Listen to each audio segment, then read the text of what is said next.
Kita terusaken malih masih berkenaan dengan salat yang diantaranya kemarin, kalau kita ingin mendapatkan ridhonya Allah, maka salat kita kapan? Di awal waktu.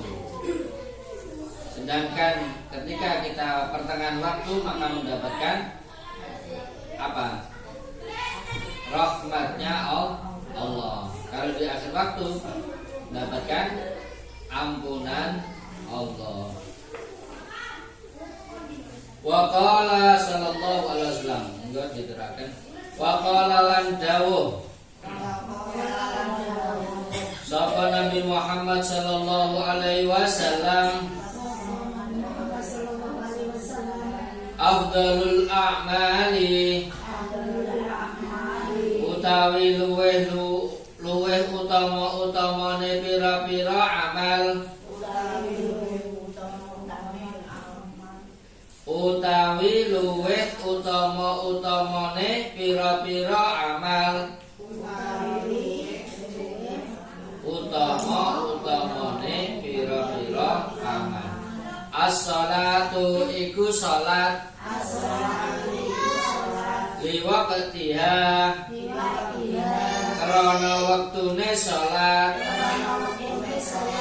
wa birrul walidaini, lan ambagusi wong tuwa loro,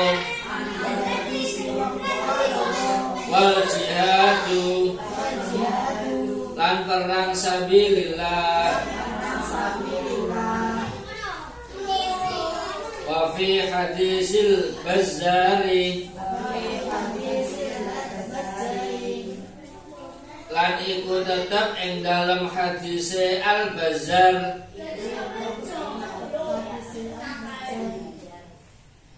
Qala dawu sapa Al-Bazzar,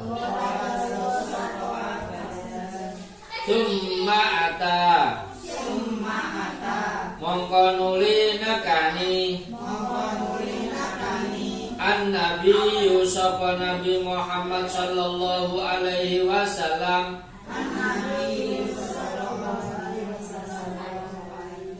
ala qaumin, ing atase kaum, turdahu, kang den tutuki, ru'usuhum, apa pira-pira sirahe kaum,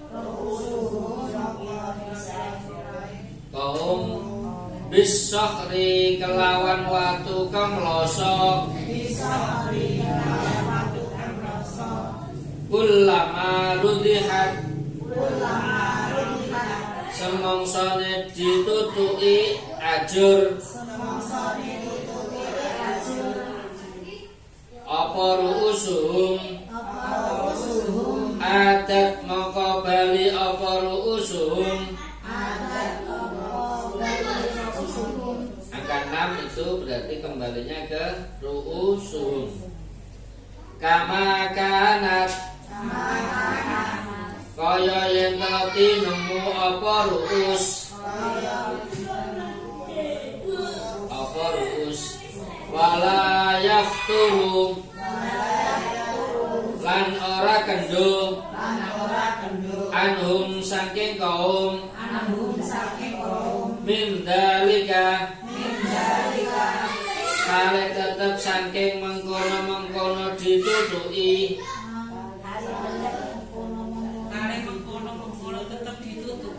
syai'un apa suwiji-wiji,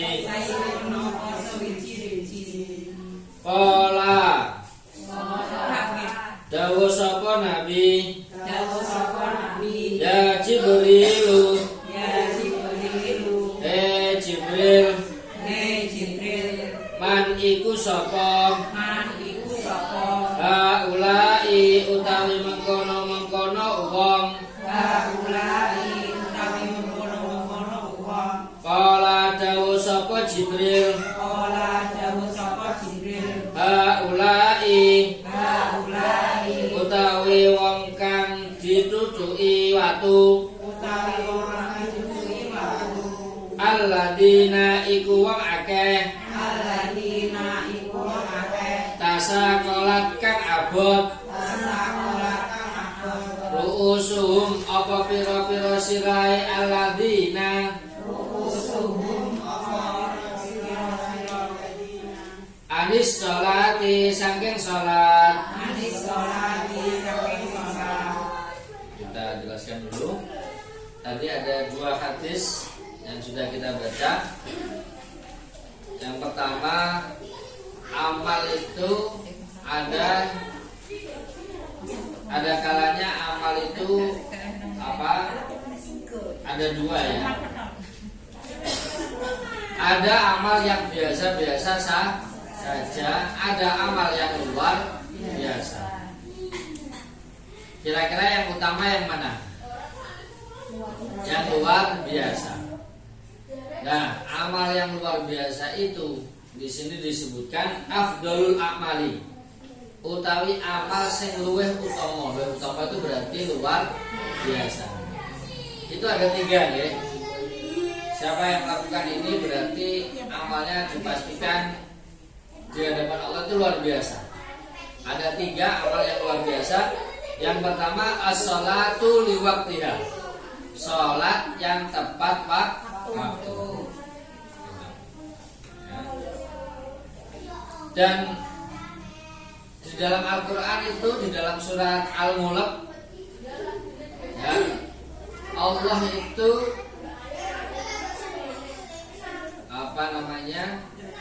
menciptakan hidup dan mati itu untuk apa? Kira-kira? Menguji manusia. Untuk ibadah itu iya betul. Tapi di situ menyebutkannya spesifik begini. Tabarakalladzi biyadihil mulku wa huwa ala kulli syai'in qadir. Alladzi, Tuhan kita itu adalah alladzi zat khalaqal mauta wal hayata, yang menciptakan maut kematian, wal hayata dan kehidupan. Untuk apa? Liyabluwakum, untuk menguji kalian. Ahsanuhum amala, mana yang amalnya yang paling lebih baik. Jadi amal itu kan ya itu tadi, ada yang biasa-biasa saja, ada yang luar biasa. Sedangkan Allah menguji kita dengan kematian dan kehidupan itu dalam rangka Allah melihat mana di antara kita itu yang amalnya yang lebih baik. Paham enggak? Jadi kalau kita itu pas sebelum mati kok amal kita itu adalah lebih baik, berarti ujian kita itu telah sukses. Tapi pas belum mati kita itu adalah angger ngamal nuai, ya, tidak mau mencari yang lebih baik, sing penting ngamal, ya kan? Berarti kita itu tidak begitu sukses. Karena kata-kata ahsan itu beda dengan hasan. Kalau dalam bahasa Arab ada istilahnya hasan dan ada ahsan. Ada kabirun, ada akbar. Nah ini persamaannya itu dengan mungkin bisa, kalau kabirun itu besar, kalau akbar lebih besar. Allah itu yang kabirun atau akbar? Akbar. Nah seperti itu. Ada hasan, hasan itu bagus. Kalau ahsan lebih bagus lagi. Di atasnya hasan itu ahsan. Ya. Jadi semua yang mengikuti akbar, ahsan, ya kan? Kalau orang itu, kalau cantik saja itu jamilun. Kalau lebih cantik itu ajmalun. Nah, lebih cantik. Ya. Nanti semua yang mengikuti pola kata akbaru itu artinya lebih-lebih semuanya. Lebih apa saja sebutkan. Nanti kalau yang pakai akbar, ahsan, akbar, ya kan, depannya alif, itu pasti ada artinya lebih. Dan kita itu oleh Allah didorong kalau ngamal itu golek sing apik rek. Dan itu yang dipuji Allah. Contoh, ya, contoh ya. Sedekah itu misalnya.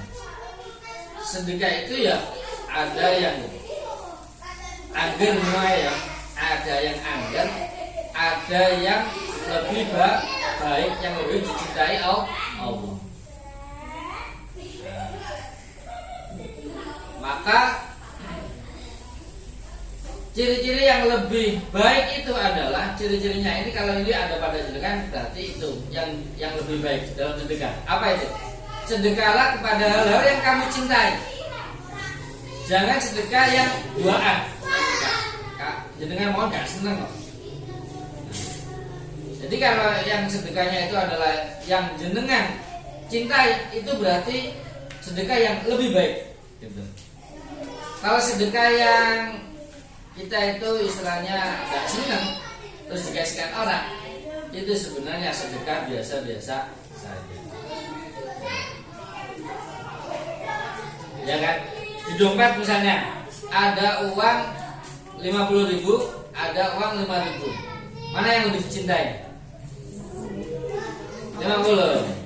Kira-kira kalau ada kotak amal lewat, yang mana yang dipilih? Nah, ini berarti khasan, sedekah yang baik gitu aja. Tapi kayak waktu dari 50, kalau kita yang masukkan itu yang 50, meskipun ekspresinya itu kelihatan Asyik malu. ini yang ajmal, ini yang lebih cantik, lebih bagus. Nah, ya. Atau begini, sama-sama 5.000-nya di dalam dompet, tapi yang satunya baru, yang satunya lecek-lecek. Kira-kira yang dipilih yang mana? Yang baru biasanya hari raya ya, meman gitu ya. Yang mana ya, kata tujuannya. Nah, kita selalu diuji yang seperti itu. Ya. Nah, ini ada pilihan. Siapa yang melakukan itu, ini adalah berarti amalnya aksan, lebih baik. Apa 3 hal itu? Yang pertama sholat pada waktunya, tepat pak.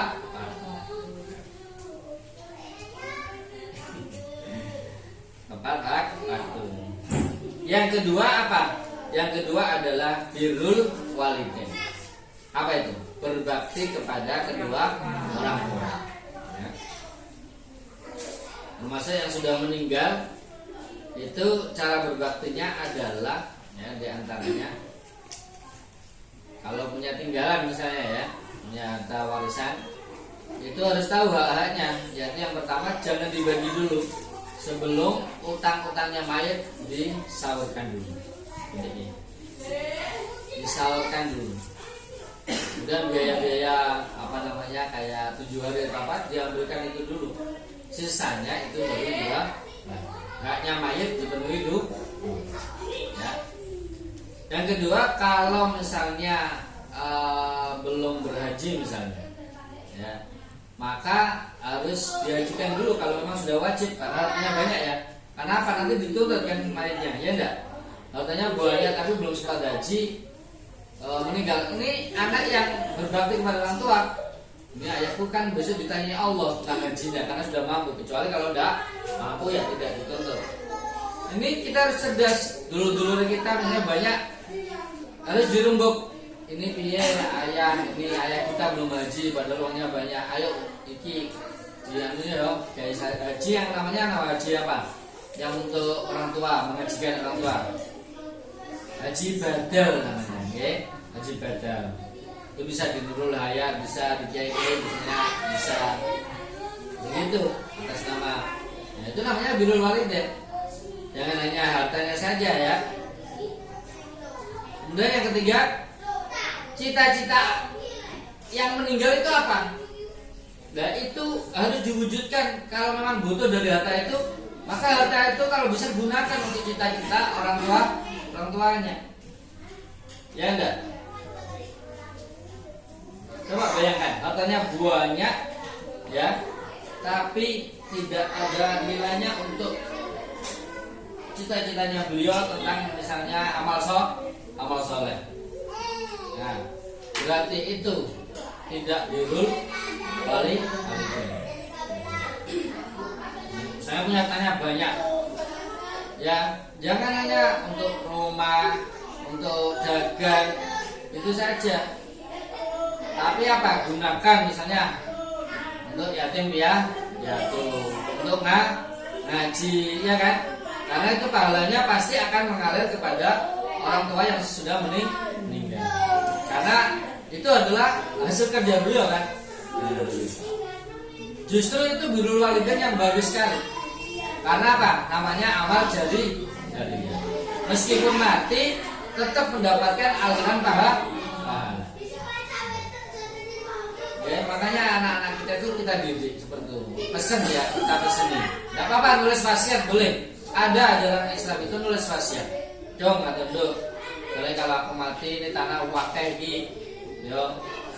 Ono kayak musola. Ono kayak pondok misalnya.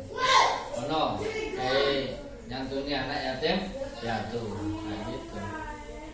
Kita ngajarin juga ya. Jangan hanya digunakan untuk usaha saja, tapi tidak ada yang untuk ke orang lain.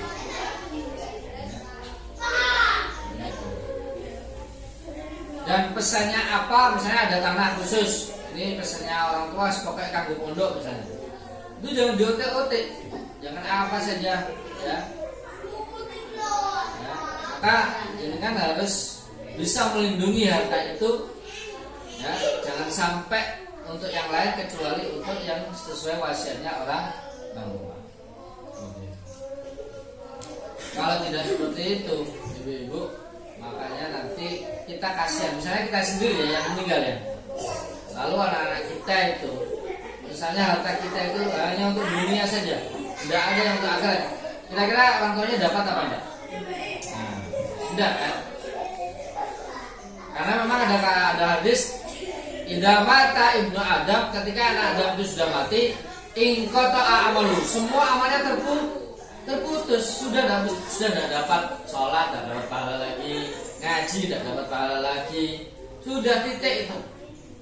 Tapi kecuali tiga hal, apa saja? Sedekahun jariyah. Nah itu. Kalau sebelum mati kita tidak punya sedekah jariyah, anaknya andalkan.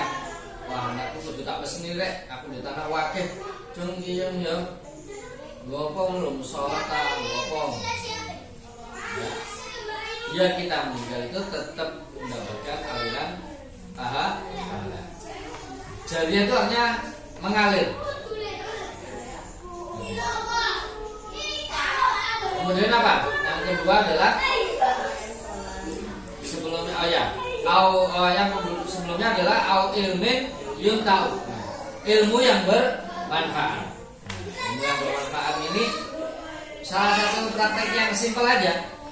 Kalau bisa anak-anak jenengan itu sebelum bisa sholat itu jangan dari ustaz, dari jenengan aja.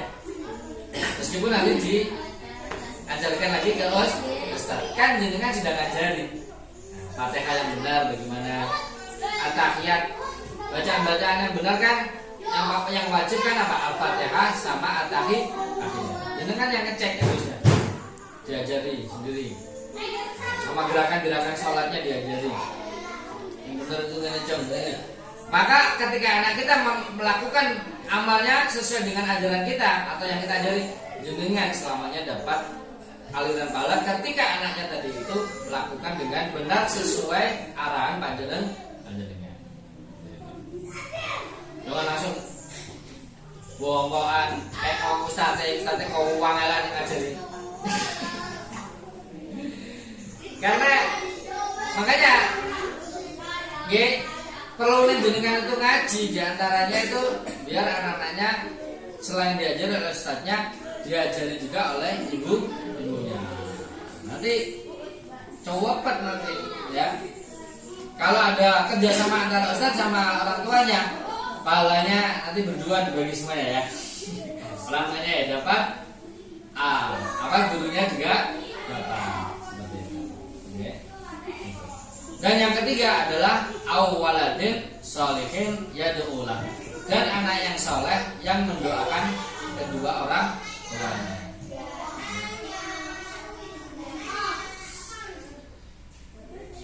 Kata-kata sebenarnya yang digaris bawah itu sebenarnya bukan yad'unya, bukan doanya itu, tapi waladin solehnya, anak yang solehnya ini dulu. Kenapa? Ketika anak itu sudah soleh, jangankan hanya doanya, setiap kali dia sholat orang tuanya dapat, setiap kali dia haji orang tuanya dapat. Kalau soleh ya, kalau soleh itu pokoknya semua kesolehan yang dilakukan oleh anak-anak kita itu secara otomatis langsung diberikan kepada kedua orang tua. Makanya anak-anak kita itu latih amal solehnya, latih amal solehnya. Khususnya memang adalah sholatnya, sholatnya. Dan itu nanti yang akan kadang-kadang begini, kadang-kadang apa namanya, dongannya kurang misalnya anak kita, ya kan? Tapi kalau sudah soleh, ya setiap kali dia itu berbuat baik, maka akan langsung kepada orang tua, langsung seperti itu. Makanya kita sendiri, kita kan punya orang tua ya. Nah, kita harus soleh dulu, karena kita kalau sudah solehah, maka semua yang kita lakukan dari kebaikan kita langsung secara otomatis mengalir kepada kedua orang tua kita. Lalu berikutnya adalah tadi hadis dari Al-Bazzar, ya. Suatu saat pas Kanjeng Nabi itu, ini peristiwa Isra Mi'raj ya, melihat ada satu kaum yang kepalanya dia apa? Ditutui batu, dipukuli dengan batu. Setiap kali hancur, maka kepalanya kembali lagi utuh lagi. Lalu dipukul lagi, tidak berhenti. Lalu Nabi bertanya pada Jibril, "Wahai Jibril, siapa itu? Ada kaum yang seperti itu, kepalanya selalu dipukuli." Maka Jibril menjawab, yaitu alladzina tasaqalat ru'usuhum anis shalat, yaitu orang-orang yang ketika sholat itu merasa berat, merasa aras. Ya. Itu siksanya adalah besok di neraka itu kepalanya dipukuli. Setiap kali hancur kepalanya kembali lagi utuh, lalu dipukuli lagi, dan itu tidak berhenti, selalu seperti itu terus. Ya. Kenapa kok kepala? Biasanya orang itu sing abot itu sing disonggo apa nih? Ketika malas itu sing disonggo apa? Songgo ya. Kan kepala yang disangga. Kayaknya berat kan, makanya orang songgo ya. Gitu. Nah, jadi itu sebenarnya letaknya di kepalanya itu. Kenapa dia berat untuk melakukan sholat? Ya.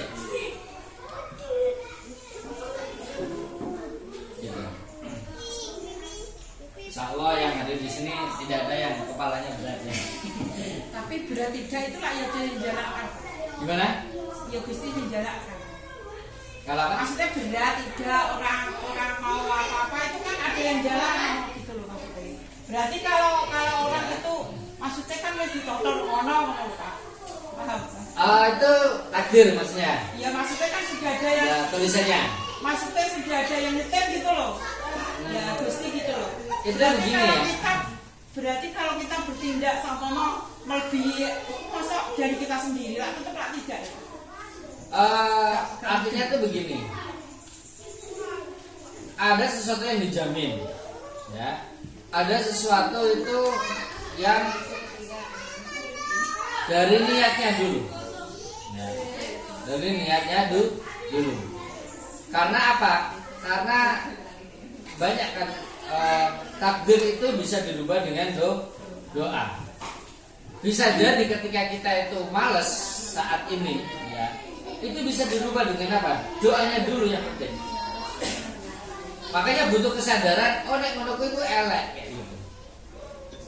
Kalau orang-orang nggak ngaji kan nggak tahu bahwa besok itu gara-gara dia itu beratnya untuk melakukan sholat, dia akan disiksa apa kepalanya dipukul. Kalau sudah tahu dihubungkan dengan ilmu yang lain, nah ini kita hubungkan ya. Ini bagus, ini pertanyaan tingkat tinggi. Ini mudah-mudahan bisa memahamkan ya. Ini begini cara memahamkannya. Jadi Ahlussunnah wal Jamaah itu tengah-tengah. Ya. Ada kelompok yang ekstrim, itu memang murni orang itu harus usahanya sendiri.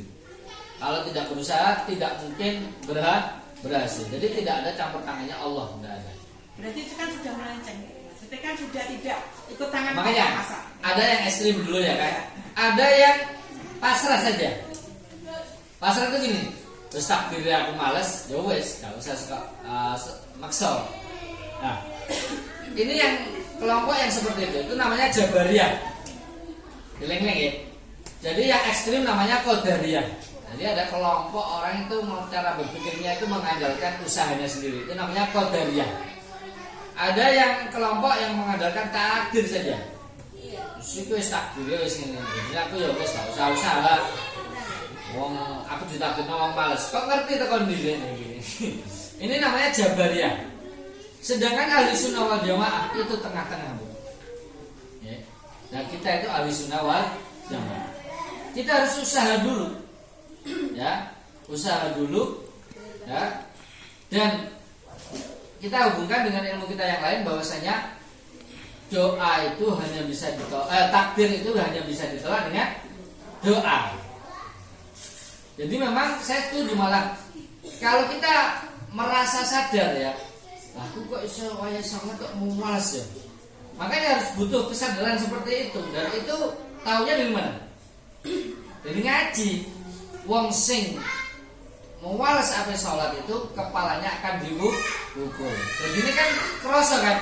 Wah, aku padahal tahu ada hadis akan dipukul itu seorang orang yang malas melaksanakan sholat. Nah, sedangkan kok apa tak maksudnya kok ngene terus ya? Nah, itu tadi bisa jadi itu takdir kita yang awal seperti itu. Nah, makanya rubahlah dulu dengan doa. Misalnya kita berdoa, ya Allah, aku mengakui ya Allah, kalau mau sholat dulu ya Allah, abot itu tenanan. Saya ya Allah disuruh jalan sini Jakarta sama Wenteng, tapi kalau jalan sini mau sholat itu rasanya kaki saya ada yang dirantai. Aku gini sama Allah, maka ya Allah dengan takdirmu, dengan maha kuasamu, ya mudahkanlah aku ketika ada panggilan adzan untuk memenuhi segala mungkin. Nah, kalau Allah sudah menerima doa itu, maka apa yang terjadi? Ngiklik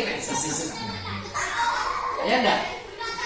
Tapi kalau enggak punya pengetahuan bahwa itu takdir, kita hanya mengukses saja, tanpa kayak melepas Allah. Gak, pokoknya aku kudu berangkat, tapi kenyataannya tetap malas.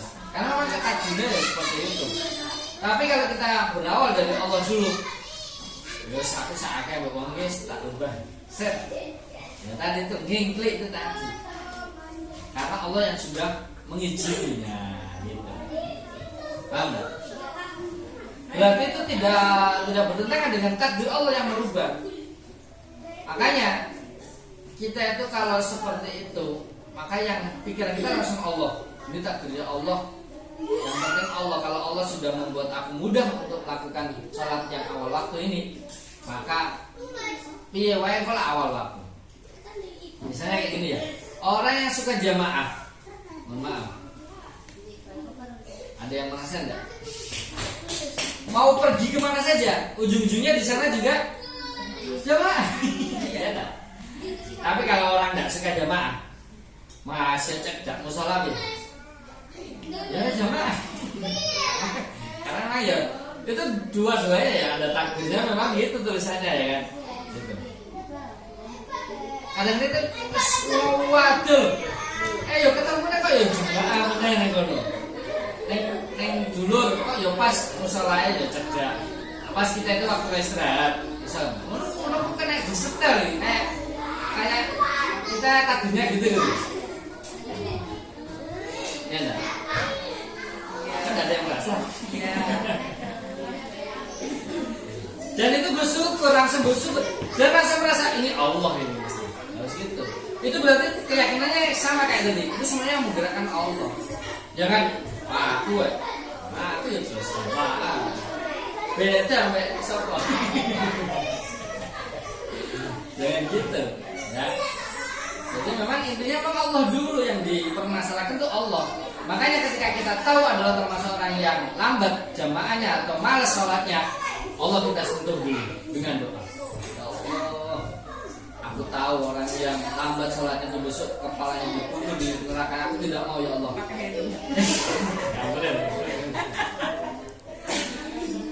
Nah, jangankan ya, jadi kan pakai kacanya tidak bawa kok. Dari rumah kan tidak bawa. Oke, betul. Jadi ini intinya memang begitu. Salah satu tujuannya ngaji ya, memang adalah untuk mengaca diri kita. Di mana ada kesalahan di situ, di mana ada kekurangan dari tidak sesuai dengan hadisnya Rasulullah ya kan? Maka kita harus segera sadar kepada Allah dan akui di hadapan Allah bahwa itu salah. Lalu dengan kelembutannya Allah kita mohon agar Allah merubah kita menjadi jauh lebih baik. Akui saja misalnya. Makanya ada doa ini pakai deh, monggo. Yaitu disunahkannya adalah setelah sholat langsung. Wah, dan isinya adalah memohon kepada Allah, ya Allah, ibadahku ini loh jelek, tolong perbaiki ibadah saya. Makanya nanti Allah langsung berubah. Bismillahirrahmanirrahim, doanya itu adalah ini lali. Sudah ya, sudah pernah saya sampaikan ya.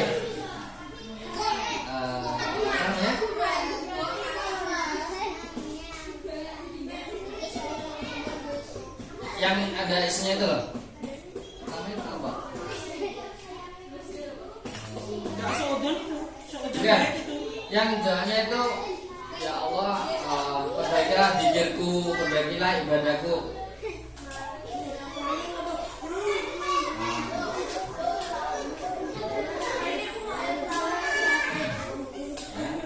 Jadi itu ada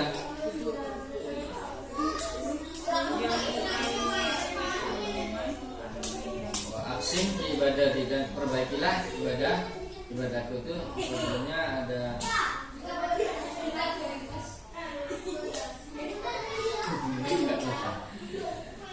Nah, jadi itu sunahnya adalah setelah sholat.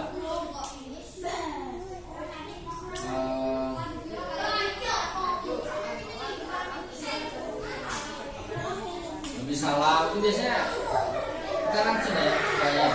Yang intinya ada permintaan ya Allah. Oh, itu sekarang. Allahumma a'inni ala dzikrika wa syukrika wa husni ibadati. Dan kata-katanya lo keren. Allahumma ya Allah, a'inni, tolonglah aku. Tanpa aku kita tidak bisa. Betul itu, hebat itu. Allahumma a'inni, ya Allah tolonglah aku. Allahumma a'inni, ya Allah tolonglah aku. Ala dzikrika, untuk selalu ingat kamu. Wa syukrika, dan selalu bersyukur kepadamu. Keren kan ini? Selalu ingat kamu, selalu syukur padamu. Dan yang terakhir, wa husni ibadatika, dan memperbaiki ibadahku. Dan memperbaiki ibadahku. 3 saja isinya. Allahumma a'inni ala dzikrika wa syukrika wa husni ibadatik. Jadi nanti diperbaiki ibadah kita yang jelek-jelek itu diperbaiki oleh Allah sendiri. Bukan kita yang memperbaiki, tapi Allah yang akan memperbaiki. Ya, ini doa keren sekali. Insyaallah mungkin diamalkan ya. Saya ulang lagi. Allahumma a'inni